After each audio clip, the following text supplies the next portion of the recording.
Magandang araw, ako po ay mag-share ng aking tithes and offering testimony. So first is gusto ko pong i-share sa inyo ang Bible verse from Luke 6 verse 38 NIV version, na ang sabi po doon is, "Give and it will be given to you, a good measure, pressed down, shaken together, and running over, will be poured into your lap. For with the measure you use, it will be measured to you."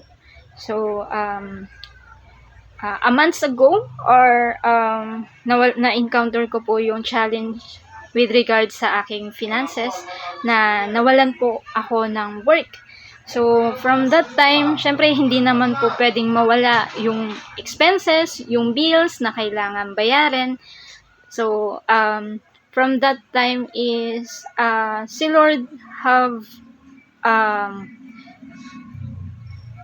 inopen niya yung opportunity for other way na pwede akong makapag as a source of income. Okay, so and then nagtuloy pa rin naman po ako sa pagbibigay ng aking tithes and offering. So hindi po huminto yung pagbibigay ko ng aking tithes and offering for the church, because I know na the Lord will be faithful sa kanya kapag naging faithful ka rin sa tithes and offering natin. So yun. So na-open yung iba't ibang opportunity kung saan ako pwedeng makahugot or makakuha ng income bukod dun sa pera na naipon ko or sinave ko, na ipambabayad sa gastusin dito sa bahay, or yung share ko sa mga expenses or bills is, yun din po ay nagtuloy-tuloy din po. So hindi po huminto yung pag-share ko, pag-contribute ko rin po ng mga expenses na pambayad sa expenses.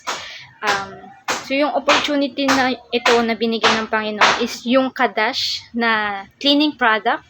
So, and then yung GCash. So nung tinitingnan ko recently yung tracker ng sales during the time na nawalan ako ng trabaho is, nag-boom siya, or malaki yung naging income ko during that time. So God is sufficient enough to provide, na hindi yung kapag kailangan mo ng pera is pera talaga yung ibibigay niya, kundi He will give you the knowledge and wisdom kung saan ka makakakuha ng kailangan mo or ng income mo.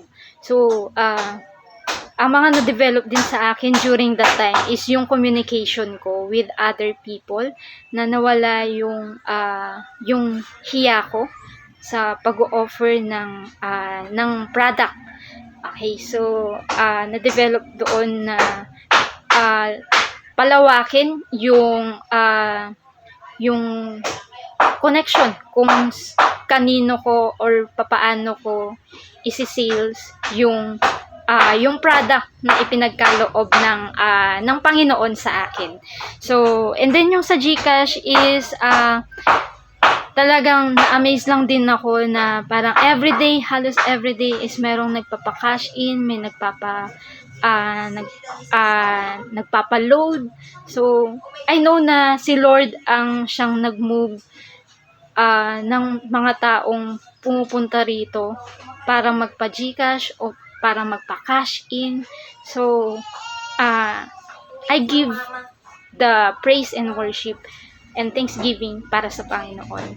So, remember na the blessing that we can sow are not only financial but also spiritual, emotional, and physical when we give to the Lord. So, during this time is naingatan ko rin po, or nagawa ko pong ingatan din ang sarili ko na wag sagarin sa pagod yung sarili ko, because I know na kapag nagkasakit din ako is mas malaki din yung expense or yung gastos. So by that is si Lord din ang nagbigay sa akin ng kaalaman with regards sa papahalaga sa aking sarili. So I encourage every one of you na magpatuloy tayo sa pagbibigay ng ating tithes and offering to the Lord. And the Lord will take care of us. Okay, yun lamang po. Maraming salamat.